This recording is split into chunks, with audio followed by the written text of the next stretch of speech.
जीत ले हम सारी दुनिया। बीच हमें आज बोने दो, रोज उसे थोड़ा बढ़ने दो। छू लेंगे आकाश हम, मन के विचार हकीकत बने। सिद्धि फल से आनंद देंगे, कोशिश कर बढ़े, सोच बुलंद करे।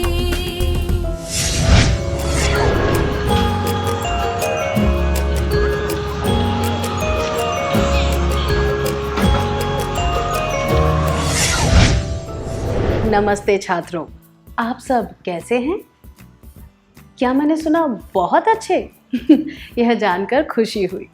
क्या हम आज के क्लास की शुरुआत एक खेल से करें? कृपया अपनी कुर्सियां छोड़ दें और खड़े होकर एक बड़ा सा गोला बनाएं। जब आप गोले में खड़े हो चुके हों, तब मैं आप सभी को एक चौक का टुकड़ा दूंगी। चौक से आप अपने पैरों के चारों तरफ एक चक्र बना लें। अब आप सब देखेंगे कि आप एक चक्र के अंदर हैं। फिर मैं जो निर्देश दूं, उसे ध्यान से सुने। अगर वह निर्देश आप पर लागू होता है, तो आप तुरंत मेरे कहे अनुसार अपने चक्र से बाहर निकलकर अपना स्थान किसी साथी के साथ बदल लें। उदाहरण के लिए, अगर मैं कहूँ जिन लोगों के पास लाल रंग की पेंसिल है, तो जिन लोगों के पास लाल पेंसिल है वे तुरंत अपना स्थान उनके साथ बदल लें जिनके पास भी लाल पेंसिल है। या फिर जब मैं कहूँ जिन लोगों के पास रुमाल है, तब ऐसे लोग अपने चक्र से बाहर निकलकर उनके साथ स्थान बदलेंगे जिनके पास रुमाल हो। जिसे जगह बदलने के लिए कोई साथी नहीं मिला, वह खेल से बाहर हो जाएगा। बाकी लोगों को अपने चक्र में ही रहना है। क्या आप खेल के नियम समझ गए? तो चलिए शुरू करते हैं।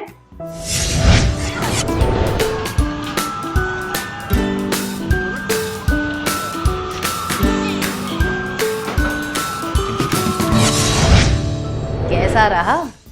क्या आपको मजा आया? अच्छी बात है। क्या आपने यह खेल अकेले खेला या अपनी कक्षा के और लोगों के साथ? हाँ, आप सबके साथ खेले। आप अकेले नहीं खेले। क्या आप यह खेल अकेले खेल सकते हैं? नहीं। सिर्फ यह खेल नहीं, बल्कि ऐसे कई खेल हैं जो आप अकेले नहीं खेल सकते। जितना मज़ा दोस्तों के साथ खेलने में आता है, उतना मज़ा अकेले खेलने में नहीं आता। इसी तरह इस दुनिया में भी हम अकेले नहीं हैं। हम कई लोगों के साथ रहते हैं और हमारे बहुत से रिश्ते होते हैं।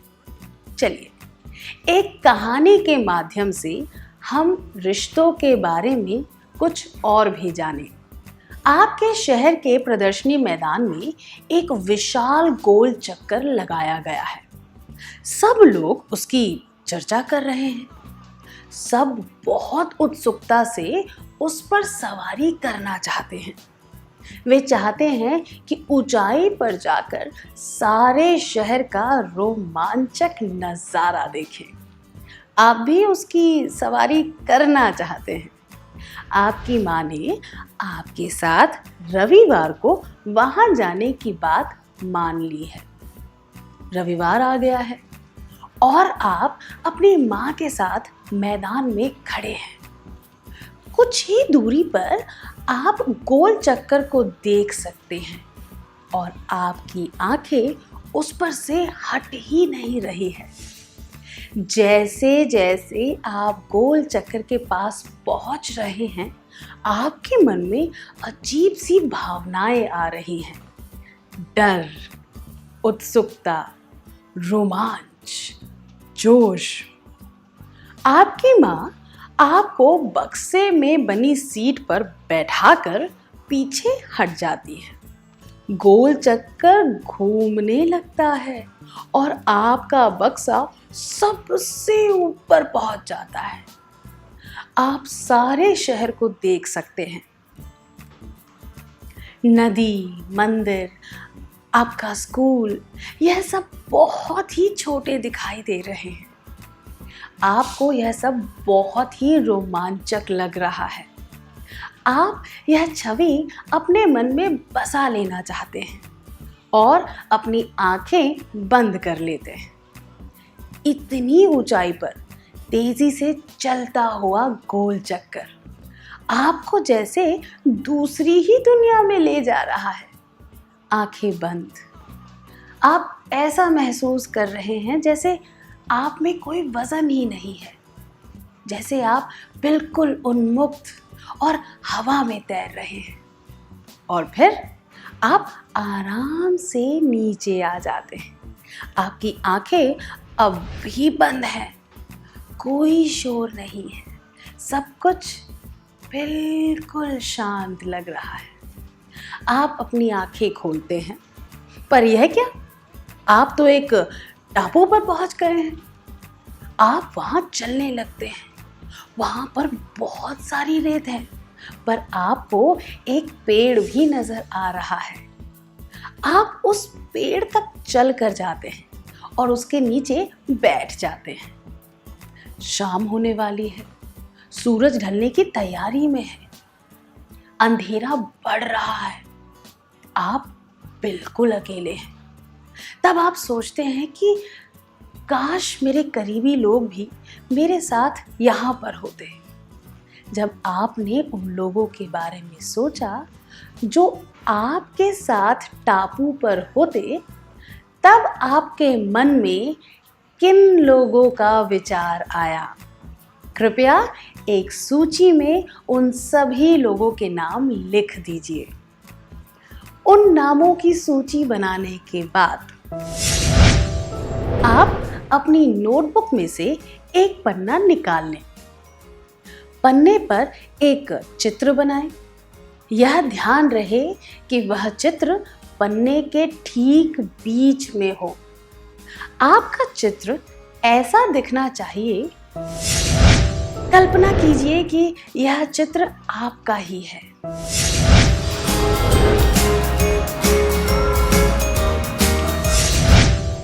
अब इस सुनसान टापू पर आप अपने साथ किसे देखना चाहेंगे?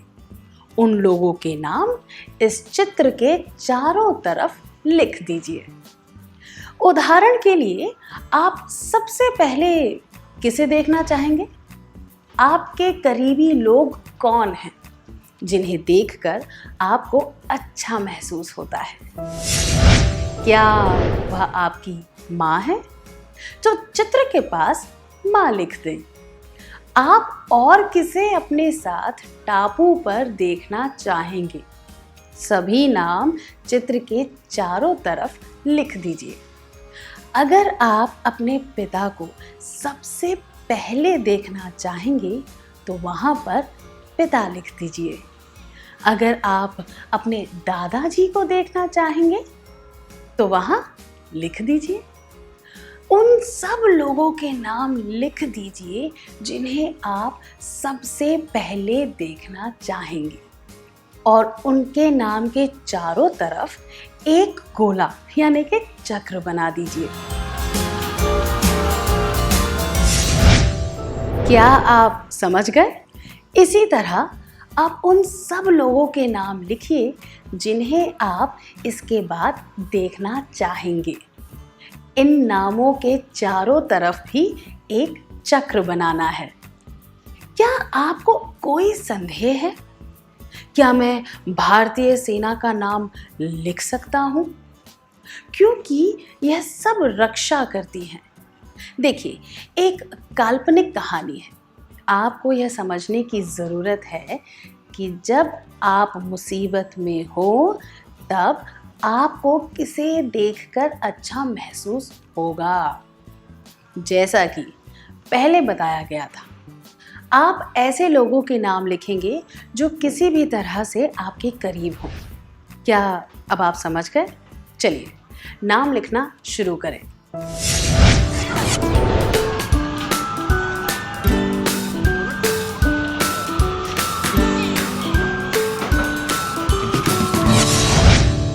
क्या आपने अपना कार्य पूरा कर लिया?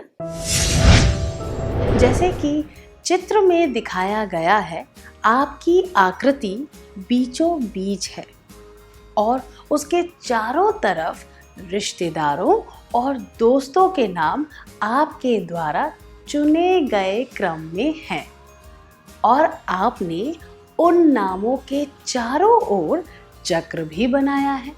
सही है? चित्र के बीच एक चेहरा होगा और उसके चारों ओर पहले चक्र में माँ, पिता, भाई, बहन, दादा, दादी लिखा है। दूसरे चक्र में दोस्तों और करीबी रिश्तेदारों के नाम होंगे। तीसरे चक्र में आपके परिवार के और लोग व पड़ोसियों के नाम होंगे। इस चित्र का नाम होगा रिश्तों के चक्र।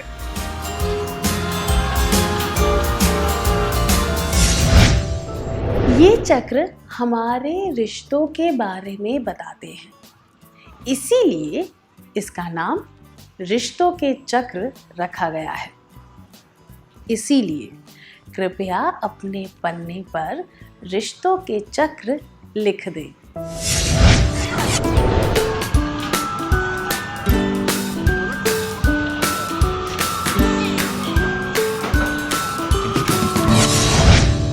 क्या आपने यह लिख लिया है?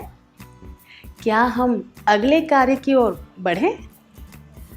आपने जिन लोगों के नाम चक्रों में लिखे हैं, उनमें से आप किन लोगों से रोज मिलते हैं? कौन से लोग आपके सबसे ज्यादा करीब हैं? क्या आप उन नामों की एक सूची बना लेंगे?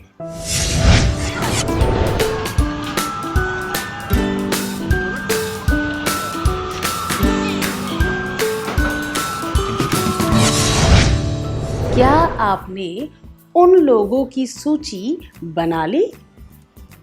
अब इस सूची के लिए एक शीर्षक लिखें। हम इन लोगों से रोज मिलते हैं।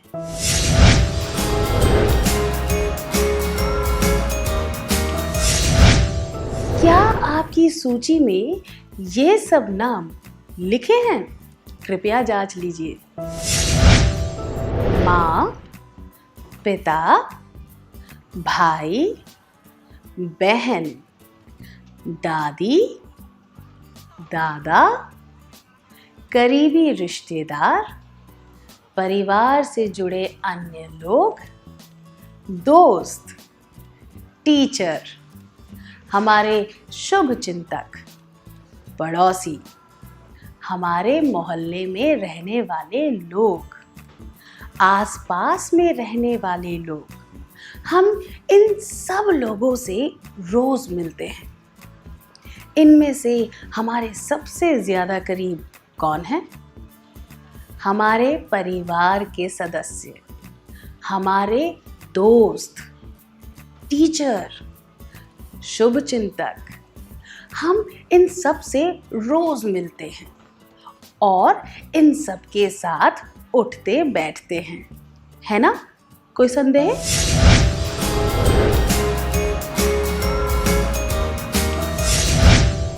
हमारे घर के सामने की दुकान का मिठाई वाला हमारे करीबी लोगों के रिश्ते के चक्र में आ सकता है क्या? क्या आप यह प्रश्न पूछना चाहते हैं? नहीं, वह बिल्कुल भी उस वर्ग में नहीं आ सकता। तो फिर करीबी रिश्ता क्या होता है? करीबी रिश्ता उन लोगों से बनाया जा सकता है जिन्हें आप अपने मन की बातें, अपने डर, और अपनी भावनाएं बता सके। क्या आप अपने विचार और सारी भावनाएं उस मिठाई वाले को बिना झिझक के बता सकते हैं? इस वजह से वह करीबी रिश्तों के वर्ग में नहीं गिना जा सकता। अब हम अगले कार्य पर जाएंगे। क्या आप बता सकते हैं कि वे कौन से लोग हैं जिन्हें हम जानते हैं पर हम उनसे रोज नहीं मिलते? क्या आप में से कुछ छात्र यहाँ आकर उन लोगों के नाम बताएंगे? आपको यह भी बताना है कि आप उन्हें कैसे जानते हैं।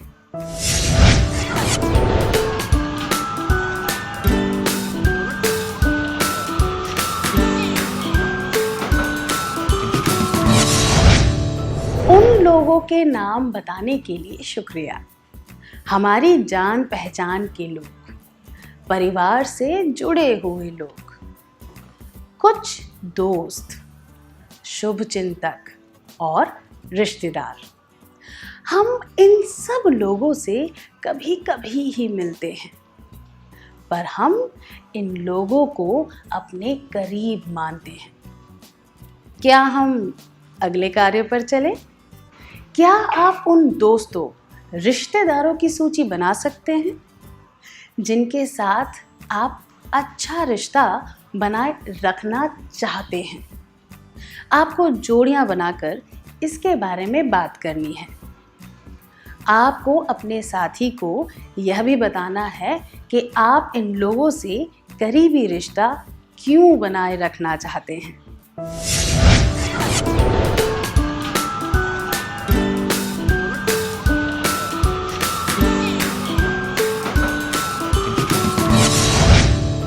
अपने विचार बताने के लिए धन्यवाद। आमतौर पर हम अपने रिश्तेदारों और शुभ चिंतकों के साथ अच्छा करीबी रिश्ता रखते हैं, है ना? हम करीबी रिश्तों को क्यों बनाए रखना चाहते हैं? चाहे हम इन लोगों से रोज मिले या ना मिले, ये रिश्ते ऐसे हैं जो ज़रूरत के समय में हमारे साथ होते हैं। जब हम मुसीबत में हो तो वे हमारी मदद करते हैं। हमारी कामयाबी में वो भी खुश होते हैं। जब हम निराश हों तो हमें हिम्मत बंधाते हैं। हम गलत हों तो हमें सही करते हैं। इसीलिए हमें इन रिश्तों को अच्छी तरह निभाना चाहिए। जो लोग हमारे करीब हैं उन्हें ठीक से समझना चाहिए। हमें यह जानने की कोशिश करनी चाहिए कि कुछ कहने या करने के पीछे उनका इरादा क्या है। हमें उनकी मानसिक स्थिति को समझना चाहिए। दूसरे शब्दों में कहें तो हमें लोगों के इरादे, मानसिक स्थिति और हालात के आधार पर उनकी भावनाओं को समझना चाहिए। क्या इसका मतलब यह है कि हम दूसरे रिश्तों पर ध्यान ना दें? बिल्कुल नहीं। किसी भी रिश्ते को बनाए रखना आसान नहीं होता, पर उसे तोड़ना काफ़ी आसान होता है। और किसी टूटे हुए रिश्ते को फिर से जोड़ना भी आसान नहीं होता। इसलिए हमें सभी रिश्तों को बहुत ही नज़ाकत से निभाना चाहिए। हम ये कैसे कर सकते हैं, मैं समझाती हूँ। आपने कमल के फूल का पत्ता देखा है? जब आप उस पत्ते पर थोड़ा सा पानी गिराते हैं तो वह पानी ना तो नीचे बहता है और ना ही पत्ते पर चिपकता है। हमें भी अपने रिश्तों को इसी तरह बनाए रखना चाहिए। करीब होते हुए भी ज़्यादा करीब ना होना, उचित दूरी बनाए रखना। क्या आप समझ गए? दूसरे कार्यकलाप पर जाने से पहले हम साथ में एक गीत गाएंगे। आइए यह गीत सुनते हैं।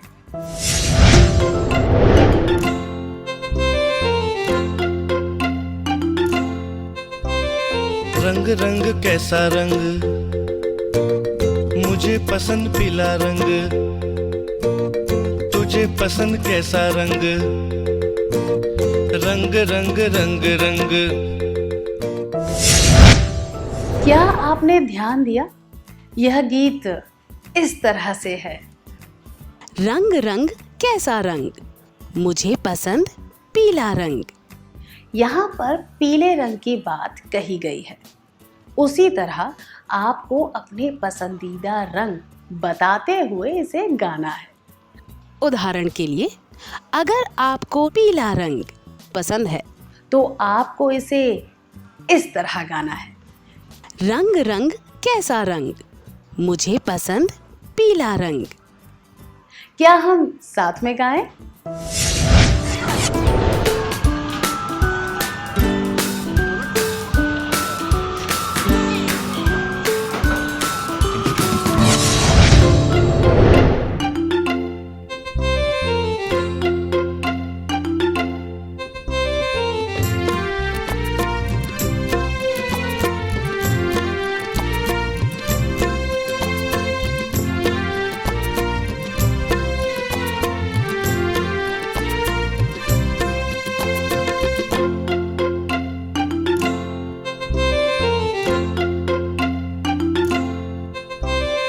रंग रंग कैसा रंग,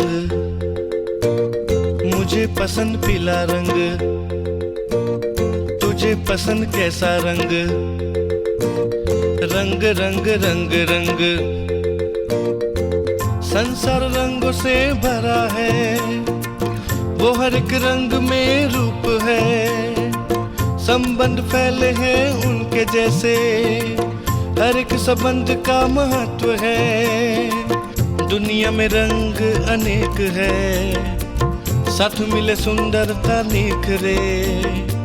संबंध सब है बुने हुए, हर एक संबंध की पहचान है। दुनिया में रंग अनेक है, साथ मिले सुंदरता निखरे। संबंध सब है बुने हुए, हर एक संबंध की पहचान है। रंग रंग कैसा रंग, मुझे पसंद पीला रंग, तुझे पसंद कैसा रंग, रंग रंग रंग रंग, रंग रंग रंग रंग।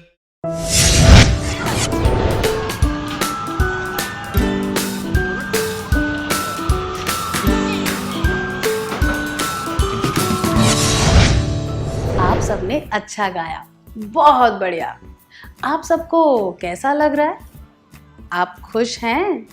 अच्छी बात है। आपने ध्यान दिया कि इस गीत का क्या संदेश था। गाने में यह बताया गया है कि दुनिया में बहुत से रंग हैं, उसी तरह दुनिया में बहुत से रिश्ते भी हैं। जिस तरह हमारे जीवन में रंग होने चाहिए, उसी तरह रिश्ते भी होने चाहिए और हमें रिश्तों के बीच भेदभाव नहीं करना चाहिए। क्या हम इस संदेश को आज के दिन का संदेश माने? क्या हम अब अगले कार्य पर जाएं? अब हमें एक अभिनय करना है। कमल और विमल एक ही स्कूल में पहली कक्षा से एक साथ पढ़ते थे। वे बहुत अच्छे दोस्त थे। फिर 5वीं कक्षा से विमल दूसरे स्कूल में चला गया और वे दोनों एक दूसरे से मिल नहीं पाए। अब बहुत समय के बाद वे एक दूसरे से किसी बस स्टॉप पर मिले। क्या आप दोनों यहाँ आकर कमल और विमल बनकर अभिनय कर सकते हैं?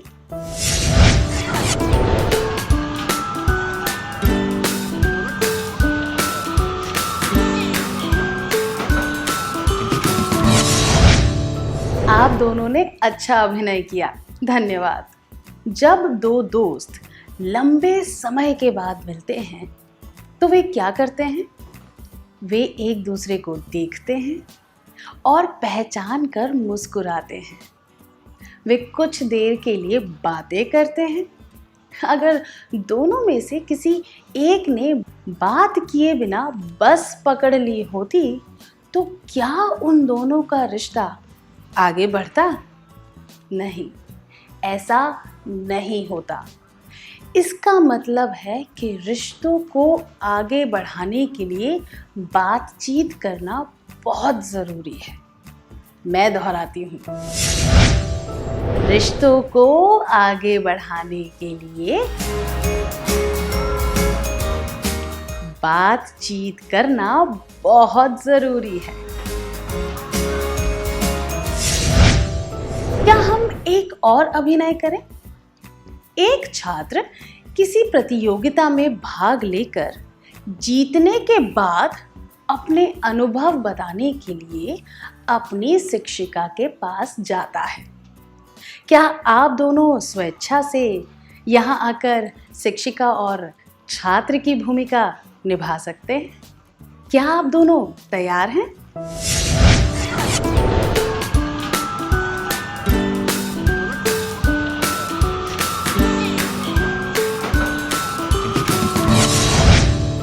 आप दोनों ने बहुत अच्छा किया, धन्यवाद। जब छात्र उत्सुकता से अपनी जीत के बारे में अपनी शिक्षिका को बताएगा, तब शिक्षिका कैसी प्रतिक्रिया करेंगी? शिक्षिका छात्र की बातों को ध्यान से सुनेंगी। अपना सिर हिलाकर वे उसको प्रोत्साहित करेंगी ताकि वो अपनी बात खुशी से बता सके। इससे हमें क्या पता चलता है? शिक्षिका के पास कई काम हो सकते हैं, पर इसके बावजूद उन्होंने कुछ समय निकालकर छात्र की बात सुनी और उसे अपने अनुभव बताने के लिए प्रोत्साहित किया। तो हमने क्या सीखा? हमने सीखा कि रिश्तों को बढ़ावा देने के लिए समय निकालना भी ज़रूरी होता है। मैं दोहराती हूँ, रिश्तों को बढ़ावा देने के लिए समय निकालना भी जरूरी होता है। अब एक और अभिनय। आप में से एक को माँ की भूमिका निभानी है और दूसरे को बेटे की। बेटा स्कूल से वापस आता है। वह देखता है कि उसकी माँ बीमार पड़ी है और बिस्तर पर लेटी हुई है। जब वह स्कूल गया था तब माँ ठीक थी। अब बेटा क्या करेगा? क्या आप दोनों माँ और बेटे का किरदार निभाएंगे?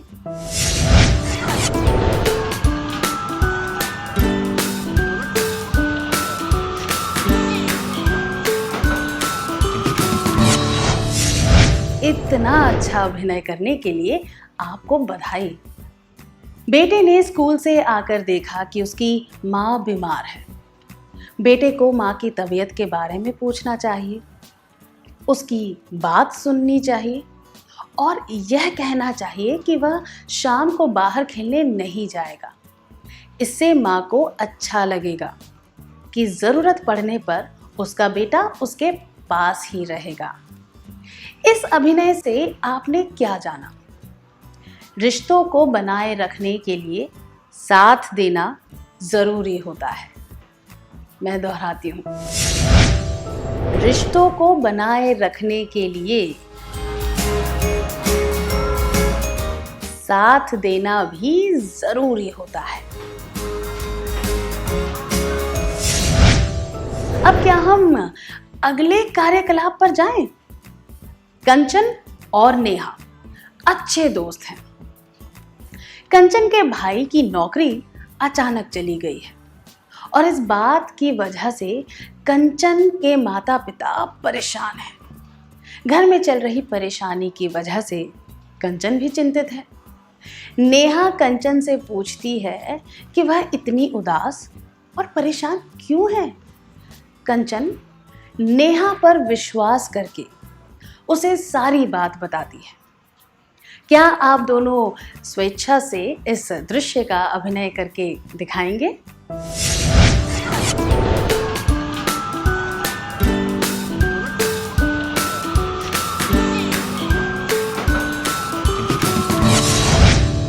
आप दोनों ने अच्छा अभिनय किया, बहुत बढ़िया।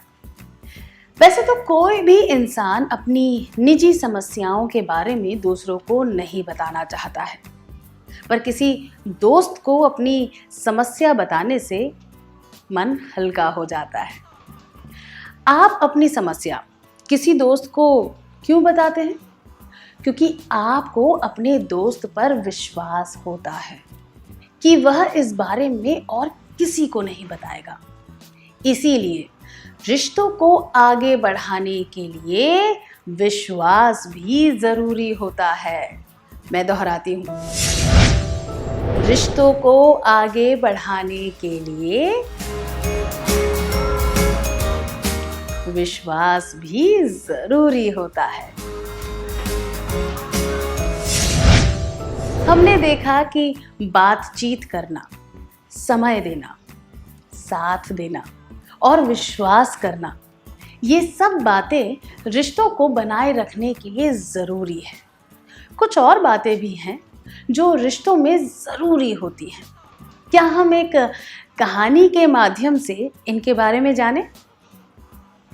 एक दिन खाने की छुट्टी के दौरान आपका दोस्त आपसे पेन मांगता है। वह आपसे कहता है कि अगली क्लास शुरू होने से पहले आपका पेन लौटा देगा। छुट्टी का समय पूरा हो जाता है और दूसरी घंटी भी बज जाती है, तब भी आपका दोस्त वह पेन नहीं लौटाता। तुरंत ही शिक्षिका आपकी कक्षा में आ जाती है और सबको कुछ लिखने का कार्य देती है। सभी लिखना शुरू कर देते हैं। तभी शिक्षिका देखती है कि आप कुछ लिख ही नहीं रहे। आपसे इस बारे में वो पूछती हैं। आप माफ़ी मांगते हुए कहते हैं कि आपके पास पेन नहीं है। वह आपको खुद का पेन दे देती है। आप पेन लेकर लिखना शुरू कर देते हैं। फिर क्लास खत्म होती है। आपका दोस्त दौड़ता हुआ आपके पास माफ़ी मांगने आता है। जब आपका दोस्त आपके पास माफ़ी मांगने आए तो आप क्या करेंगे? 1, मैं उसे देखकर छुप जाऊंगा या छुप जाऊंगी। 2, मैं उसकी बात सुनकर उसे माफ कर दूंगा या माफ कर दूंगी। 3, मैं उसकी बात सुनूंगा या सुनूंगी, उसे बताऊंगा या बताऊंगी कि मुझे कितनी परेशानी हुई और उसे माफ कर दूंगा या माफ कर दूंगी। 4, जब वह मुझसे बात करने आएगा तब मैं उसकी तरफ नहीं देखूंगा या नहीं देखूंगी और वहां से चली जाऊंगी या चला जाऊंगा। ये दोनों जवाब, मैं उसे देखकर छुप जाऊंगा या छुप जाऊंगी और जब वह मुझसे बात करने आएगा तब मैं उसकी तरफ नहीं देखूंगा या नहीं देखूंगी और वहाँ से चली जाऊंगी या चला जाऊंगा, उचित नहीं है, क्योंकि इससे रिश्ते बिगड़ सकते हैं। यह जवाब, मैं उसकी बात सुनकर उसे माफ़ कर दूंगा या माफ़ कर दूंगी, उचित है। पर यहाँ पर आपके दोस्त को अपनी गलती का परिणाम जानने का मौका नहीं दिया गया है।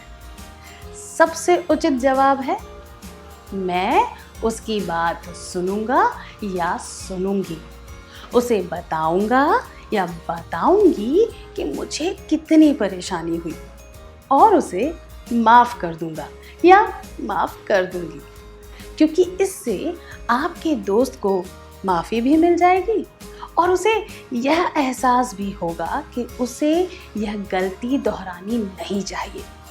ऐसा करने से आपका रिश्ता भी मजबूत होगा। हमने इससे क्या सीखा? माफ़ी मांगने और किसी को माफ़ कर देने से रिश्ते बने रहते हैं। हम इन सब बातों को कैसे याद रखेंगे? यह बहुत आसान है। हम इसे कविता की 2 पंक्तियों की तरह याद कर लेंगे। विश्वास की ये बात है, समय पे देना साथ है, माफ़ी मांगने वाले को करना माफ़ है। विश्वास की ये बात है, समय पे देना साथ है, माफ़ी मांगने वाले को करना माफ़ है। तो इसमें यह सभी बातें आती हैं, समय देना, साथ रहना, माफ़ी मांगना, माफ़ करना, विश्वास बनाए रखना और बातचीत करना। सही है? हमने क्लास की शुरुआत में एक खेल खेला था, है ना? क्या आपको याद है कि वह खेल क्या था? हमने एक चक्र बनाया और हम उसके अंदर खड़े हो गए। मान लीजिए कि हर एक चक्र एक टापू है, तो फिर हम भी एक अलग टापू बन जाएंगे। क्या हम इस दुनिया से अलग टापुओं की तरह रह सकते हैं? बिल्कुल नहीं। तो फिर जुड़े रहने के लिए हमें क्या करना चाहिए? हमें इन टापुओं को जोड़ने के लिए पुल बनाने चाहिए। हर एक पुल किसी रिश्ते का प्रतीक है। हम जितने पुल बनाएंगे उतने ही रिश्ते और संबंध बनते जाएंगे। इस तरह से कोई भी अकेला नहीं रहेगा। इसीलिए हमें अपने रिश्तों को ध्यान से निभाना चाहिए और उनमें नयापन बनाए रखना चाहिए। ऐसा करने से लोगों के बीच सहकार की भावना आएगी और एकता बढ़ेगी। क्या हम वे सारी बातें एक बार दोहरा लें जो हमने अब तक इस सत्र में सीखी हैं? हम ये कैसे करेंगे? कृपया बारी बारी से मुझे बताएं कि आपने इस क्लास में क्या सीखा।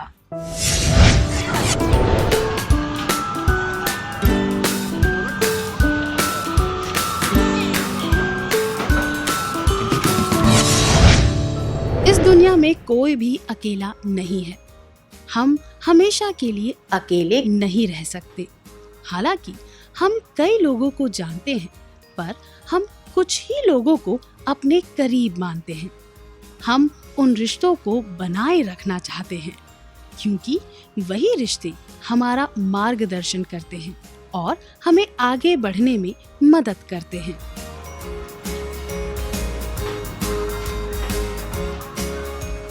इसीलिए हमें उन रिश्तों की कद्र करनी चाहिए, पर हमें उन रिश्तों को नहीं तोड़ना चाहिए जिन्हें हम ज्यादा करीब ना मानते हों। रिश्तों को बनाए रखने के लिए जिन मुख्य बातों को ध्यान में रखने की जरूरत है वे हैं समय देना, साथ रहना, माफी मांगना, माफ करना, विश्वास बनाए रखना और बातचीत करना। इन 2 पंक्तियों में सारी बातें बताई गई हैं।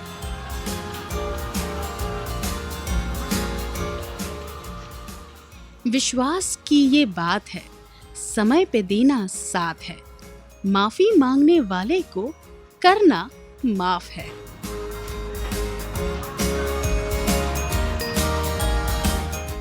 बहुत अच्छा, आपने इस सत्र में सिखाई गई सारी बातें याद रखी और उन्हें बोलकर भी बताया। हमें इन बातों को हमेशा याद रखना चाहिए। इन्हें याद रखने के लिए आपको कुछ प्रश्न दिए जाएंगे। हर प्रश्न के नीचे 3 या 4 उत्तर दिए होंगे। इनमें से आपको सबसे उचित उत्तर चुनना होगा।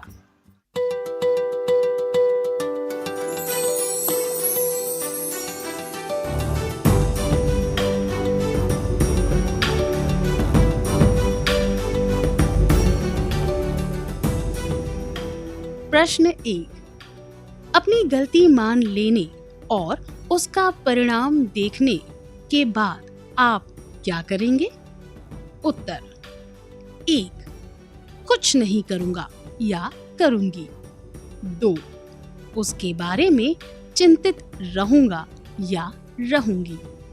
3, जिस व्यक्ति को मेरी वजह से तकलीफ हुई उसे मिलना टालूंगा या टालूंगी। 4, उस व्यक्ति के पास जाकर माफी मांगूंगा या मांगूंगी जिसे मेरी वजह से तकलीफ हुई।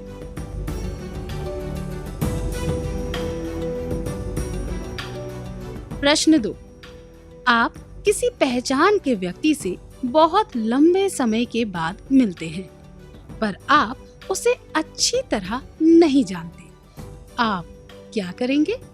उत्तर 1, उसे देखकर मुस्कुराऊंगा या मुस्कुराऊंगी और बातें करने लगूंगा या लगूंगी।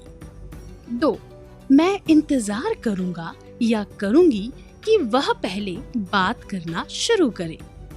3, उस पर ध्यान नहीं दूंगा या दूंगी। 4, मुस्कुराकर वहां से चल दूंगा या दूंगी।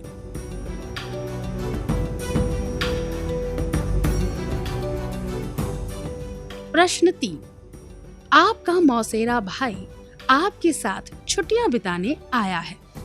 आपके अलावा घर में और शहर में उसकी उम्र का और कोई व्यक्ति नहीं है जिसे वह जानता हो।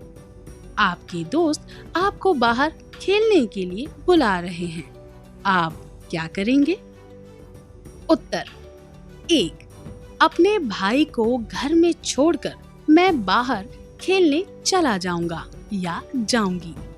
2, मैं अपने भाई के साथ घर पर ही रहूंगा या रहूंगी और अपने दोस्तों को मना कर दूंगा या दूंगी।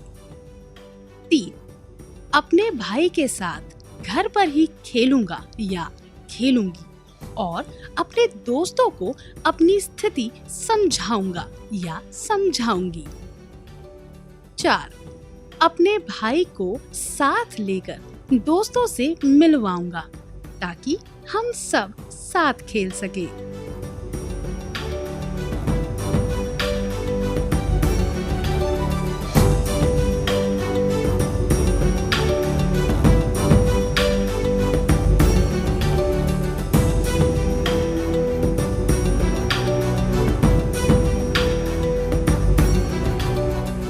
अगली क्लास में आने से पहले क्या आप इन प्रश्नों के उत्तर लेकर आएंगे?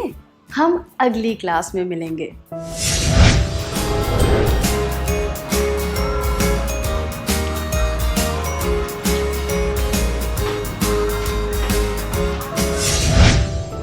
नमस्ते छात्रों, पिछली क्लास में दिए गए प्रश्नों के लिए क्या आपने सबसे उचित उत्तर चुन लिए हैं?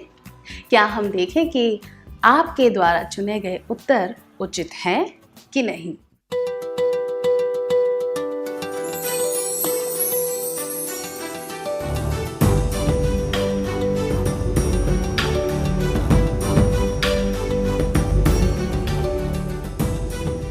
प्रश्न 1, अपनी गलती मान लेने और उसका परिणाम देखने के बाद आप क्या करेंगे?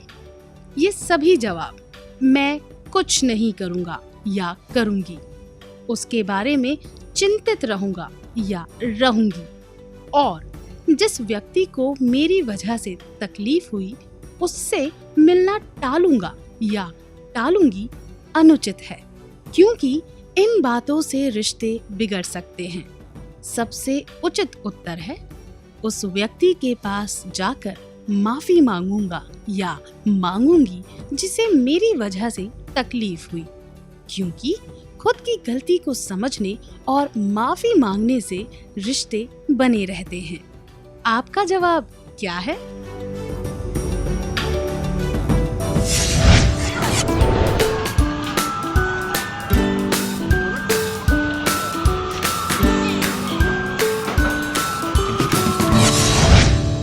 प्रश्न 2, आप किसी पहचान के व्यक्ति से बहुत लंबे समय के बाद मिलते हैं, पर आप उसे अच्छी तरह नहीं जानते। आप क्या करेंगे? ये उत्तर मैं इंतजार करूंगा या करूंगी कि वह पहले बात करना शुरू करे और उस पर ध्यान नहीं दूंगा या दूंगी उचित नहीं है। मुस्कुराकर वहां से चल दूंगा या दूंगी, इस उत्तर में मुस्कुराना तो अच्छी बात है, पर वहां से चल देना यह संकेत देता है कि आप इस रिश्ते को आगे बढ़ाने का कोई प्रयास नहीं करना चाहते। सबसे उचित उत्तर है उसे देखकर मुस्कुराऊंगा या मुस्कुराऊंगी और बात करने लगूंगा या लगूंगी, क्योंकि यहाँ पर रिश्ते को आगे बढ़ाने की कोशिश की गई है। आपका जवाब क्या है?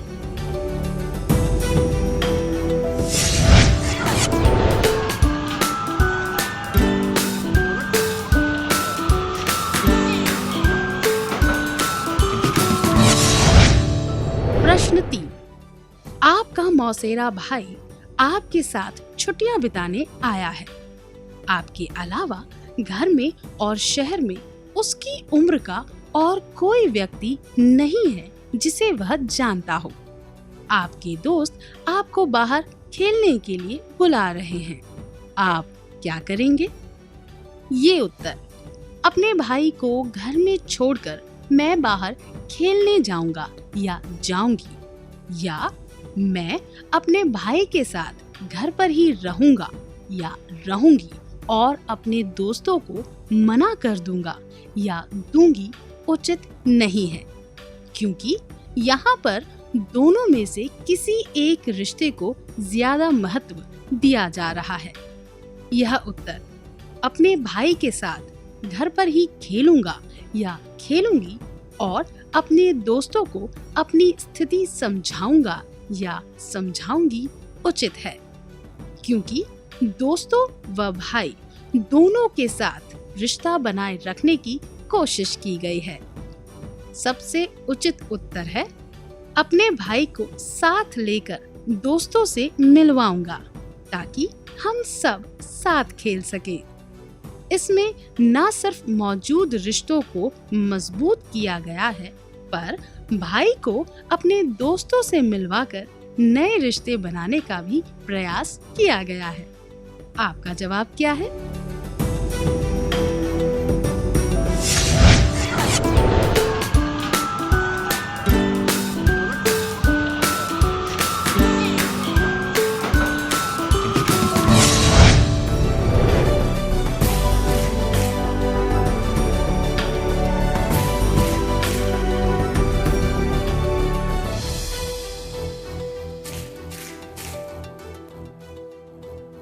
अगर आपके सभी उत्तर उचित रहे तो शाबाश। अगर आपके कुछ जवाब उचित नहीं है तो यह जानने की कोशिश कीजिए कि आप कहाँ गलत हो गए। फिर अगली बार उचित जवाब लिखने का प्रयास कीजिए। यह मत भूलिए कि सतत प्रयास और मेहनत से ही कोई व्यक्ति आगे बढ़ सकता है। क्या हम अगले सत्र की ओर बढ़ें?